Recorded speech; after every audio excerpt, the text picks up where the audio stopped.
কি আশ্চর্য! আপনি কে? আপনি এখানে কি করছেন? মা, আমি একটু দরকারে আসছি। আপনি আমাকে মা বলছেন কেন? আর আপনি কে সেটাই তো আমি বুঝতে পারছি না। আপনাকে তো বললাম একটা প্রয়োজনে এখানে আসছি। কি দরকার সেটা আপনি আমাকে বলেন।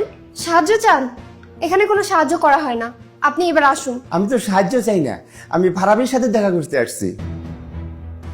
ফারাবির সাথে দেখা করতে আসছেন? কোন ফারাবি? ফারাবি স্যারের সাথে দেখা করতে আসছে? হ্যাঁ হ্যাঁ, ওর সাথে দেখা করতে আসছি। কি আশ্চর্য! আপনি স্যারের নাম ধরে ডাকছেন কেন? নাম ধরে ডাকবো না, তাহলে কি বলে ডাকবো? ওনাকে স্যার বলে ডাকবেন। আপনি জানেন উনি একজন সম্মানীয় ব্যক্তি, এই কোম্পানির এমডি। আমি জানি সে খুব সম্মানীয় মানুষ, কিন্তু আমার যে দেখা করা খুব দরকার। এখন একটু ভিতরে যাই মা। মন চাইলে তো স্যারের সাথে দেখা করা যাবে না, অ্যাপয়েন্টমেন্ট লাগবে। অ্যাপয়েন্টমেন্ট লাগবে? তুই কিভাবে নিব? আমাকে একটু নিয়ে দেন। আসলে এখন একটু দেখা করা দরকার। আমার কাছে ফোন নাই তো, তাই সরাসরি চলে আসছি। যদি একটু ব্যবস্থা করে দিতেন। যখন তখন স্যারের সাথে দেখা করা যাবে না। আমি স্যারকে বলে রাখবো, আপনি এখন আসুন। আম্মা জান, আপনাকে দেখে মনে হচ্ছে আপনি কোনো বিষয় নিয়ে খুব রাগ করে আছেন। রাগ করার কারণ? না, রাগ করিনি তো। আমি কি কোনো অপরাধ করেছি? আপনি এভাবে লুঙ্গি পরে অফিসে ঢুকেছেন কেন? এ, লুঙ্গি পরে অফিসে আসছি। লুঙ্গি পরে অফিসে আসা কি নিষেধ? না, নিষেধ না। তাই বলে আপনি এরকম একটা অফিসিয়াল জায়গায় লুঙ্গি পরে আসবেন? গ্রামের মানুষ তো লুঙ্গি পরে অভ্যাস, তাই লুঙ্গি পরেই চলে আসছি। কি ব্যাপার চাচা, সুযোগ পাইছেন অমনি অফিসের ভিতরে চলে আসছেন? আসছেন তো আসছেন, তাও আবার দেখি লুঙ্গি পরে আসছেন। বললাম তো বাবা, লুঙ্গি পরে অভ্যাস, এই জন্যই লুঙ্গি পরে চলে আসছি। তোমরা যে আমার লুঙ্গি পরা দেখে এতটা মাইন্ড করবা, সেটা জানলে আমি লুঙ্গি পরে আসতাম না। বাপরে, চাচা দেখি আবার ইংলিশও বলেন আবার ভিক্ষাও করেন। বাবা, আমি যে ভিক্ষা করতে আসছি, এইটা তোমাকে কে বললো? বলতে হবে না চাচা, আপনাকে দেখেই বোঝা যাচ্ছে আপনি এখানে সাহায্য চাওয়ার জন্য আসছেন। মারে, আমি তো এখানে সাহায্য চাইতে আসি নাই। আমাকে মা বলবেন না। দেখে তো সুস্থ স্বাভাবিক মনে হচ্ছে। সাহায্য চান, লজ্জা করে না? শোনেন চাচা, এরকম কাহিনী করে লাভ নেই। আপনার মতো 10-12 জন প্রতিদিন স্যারের সাথে দেখা করতে আসে। আর কেন দেখা করতে আসে সেটা আমরা সবাই জানি।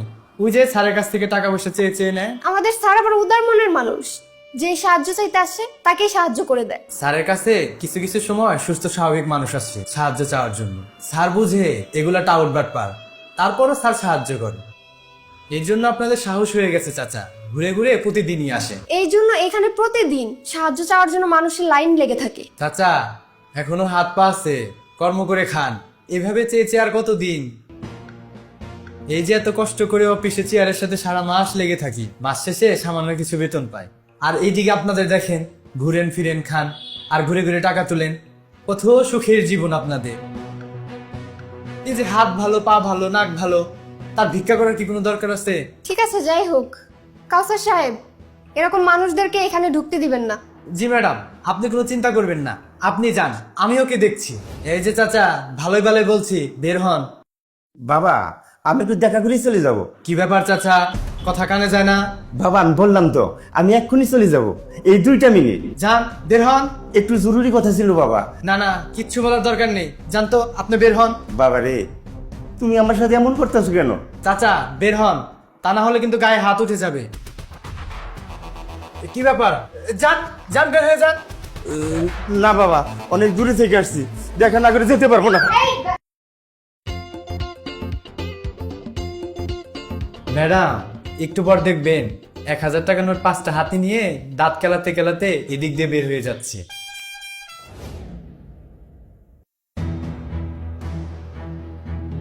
I am really sorry sir. না, সরি কিসের?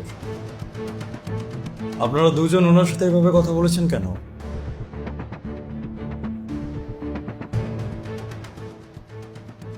স্যার, আমি ভেবেছিলাম উনি সাহায্য চাইতে এসেছেন। মন চাইলেও আর আপনি যা খুশি তাই ভেবে নিবেন, তাতে হবে?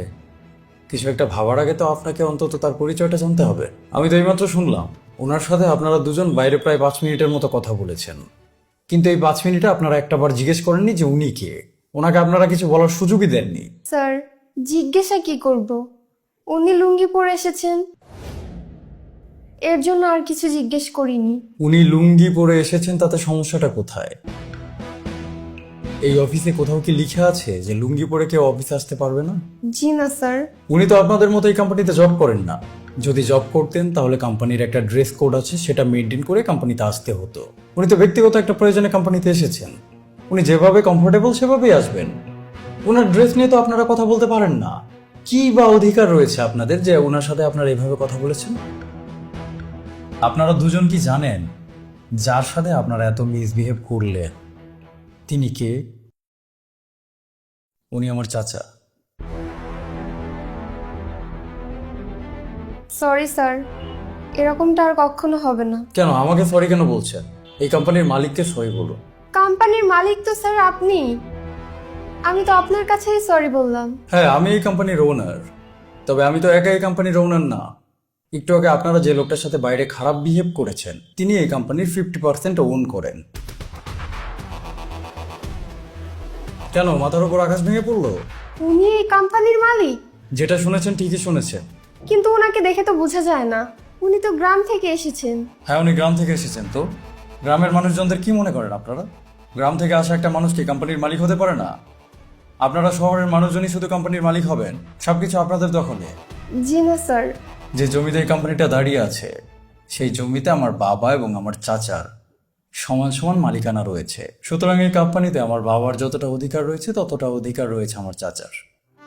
তিনি গ্রামের মানুষ, সহজ সরল জীবনযাপন করে অভ্যস্ত। শহুরে জীবন না তাকে আকৃষ্ট করে না। এই সমস্ত ভোগ বিলাসিতা, টাকা পয়সা, কোনো কিছুর প্রতি তার কোনোদিন মোহ ছিল না। যদি থাকতো তাহলে আমার বাবার সাথে সেও কাঁধে কাঁধ মিলিয়ে এই কোম্পানিটিকে চালাতো।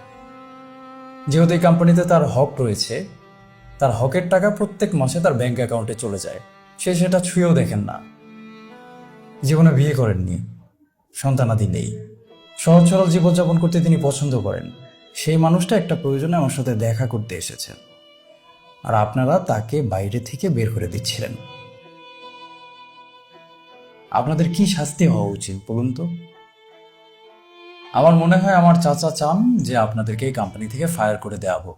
না না স্যার, ফায়ার করে দিবেন কেন? আমরা তো বুঝতে পারিনি। কি বুঝতে পারেননি আপনারা? স্যার, বুঝতে পারিনি যে উনি এই কোম্পানির মালিক। এজন্যই তো ওনার সাথে আপনারা খারাপ ব্যবহার করেছেন। যদি বুঝতে পারতেন যে উনি এই কোম্পানির ওনার, তখন তো প্রচুর আদর আপ্যায়ন করতেন শুধু নিজেদের প্রমোশনের জন্য। আপনারা না প্রচন্ড সুবিধাবাদী লোক, বুঝলেন? জি স্যার, বুঝতে পেরেছি। কিন্তু উনি যদি এই কোম্পানির মালিক নাও হতেন, তবুও আমার সাথে দেখা করতে আসা একটা মানুষকে এতটা খারাপ বিহেভ ডিজার্ভ করেন? আপনারা কি চাইলেই পারেন একটা মানুষের সাথে এতটা খারাপ বিহেভ করতে? এই অধিকার আপনাদের কে দিয়েছে? একজন মানুষ বিপদে পড়ে আমাদের কোম্পানিতে এসেছেন। আপনারা এই কোম্পানিতে জব করেন, আপনাদের দায়িত্ব এই কোম্পানিকে সার্ভিস দেওয়া। অর্থাৎ এই কোম্পানিতে যত মানুষ আসবে যাবে সবাইকে সার্ভিস দেওয়ার দায়িত্ব আপনাদের। আপনারা কি একটা মানুষের সাথে এইভাবে খারাপ বিহেভ করতে পারেন? একটা অসহায় মানুষও যদি আমাদের কাছে আসে, আমরা যতটুকু পারবো তার জন্য কাজ করার চেষ্টা করব। এভাবেই তো আমরা এগিয়ে চলেছি, না হলে আমাদের হারিয়ে যেতে বেশি সময় লাগবে না। দেখুন, আমার কোনো ইচ্ছে নেই আপনাদেরকে ছাঁটাই করে দেওয়ার। তবে উনি শুধু আমার চাচা বলে বলছি না, যে কোনো মানুষ যে কোনো প্রবলেমে পড়ে আমাদের কাছে আসলে কখনো তাদের সাথে খারাপ বিহেভ করার চেষ্টাও করবেন না। সবসময় মনে করতে থাকবেন না যে এই পৃথিবীটা শুধু টাকাওয়ালা মানুষদের জন্য। এই পৃথিবীতে টাকাওয়ালা, টাকা ছাড়া প্রত্যেকটা মানুষের সমান অধিকার রয়েছে, যে মৌলিক অধিকার আপনি আমরা কেউ কেড়ে নিতে পারবো না।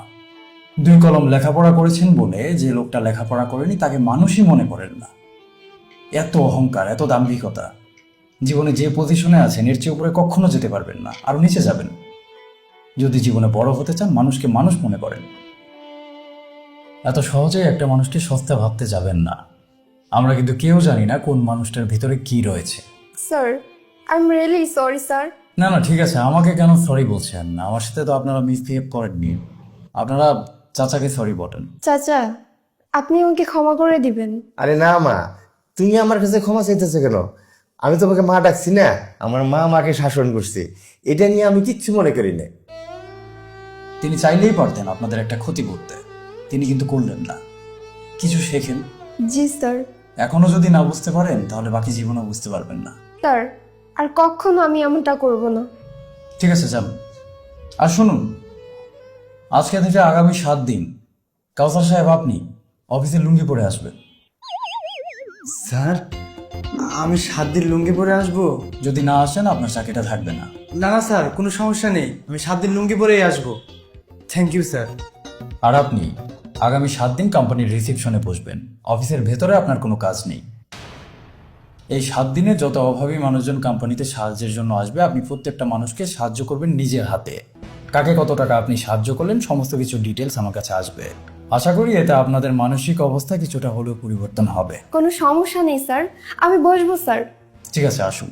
গিয়ে অফিসের কাজকর্ম বন্ধ রেখে কোথায় কে আসলো, কে গেল, কার সাথে মিসবিহেভ করা যায় সেগুলোর স্কোপ খুঁজতে থাকেন।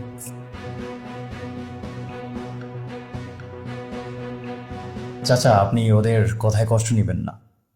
বোঝেনি তো, শহরের শিক্ষিত অহংকারী মানুষ, অহংকারে ওদের পা মাটিতেই পড়তে চায় না, মানুষকে মানুষই মনে করে না। আপনি একবার বললেই তো ওদেরকে আমি চাকরি থেকে বের করে দিতাম। আরে না, কি বলো তুমি? চাকরি থেকে বের করে দিবা কেন? ওরা যে ওদের ভুলটা বুঝতে পারছে সেইটাই তো অনেক বেশি। না চাচা, ভুল ওরা বুঝতে পারেনি। এই সমস্ত অহংকারী মানুষেরা বিপদে পড়লে ক্ষমা চাইতে 2 মিনিটও ভাবে না, আবার সুযোগ পেলে মানুষকে বিপদে ফেলতেও 2 মিনিট ভাবে না। এরা আসলে সুযোগ সন্ধানী মানুষ। কি বলো, তাই নাকি? জি চাচা, এই যে আপনার সামনে আজকে ওদেরকে আমি এত কথা বললাম, আপনার কাছে বোধহয় মনে হচ্ছে ওরা এরপর আর কারোর সাথে খারাপ বিহেভ করবে না। ব্যাপারটা এমন না। ওরা এখন আপনাকে চেনে, জানে, ওরা জানে আপনার ক্ষমতা কত। এজন্য আপনাকে দেখলে সালাম দিবে, আপনার সাথে ভালো ব্যবহার করবে। কিন্তু আরেকটা অভাবী মানুষ যদি ওদের কাছে আসে, ওরা ঠিকই আপনার মতো তাদের সাথে খারাপ ব্যবহার করবে। ওরা কোনোদিনও শুধরাবে না। তাহলে তো ব্যাপারটা খুবই দুঃখজনক।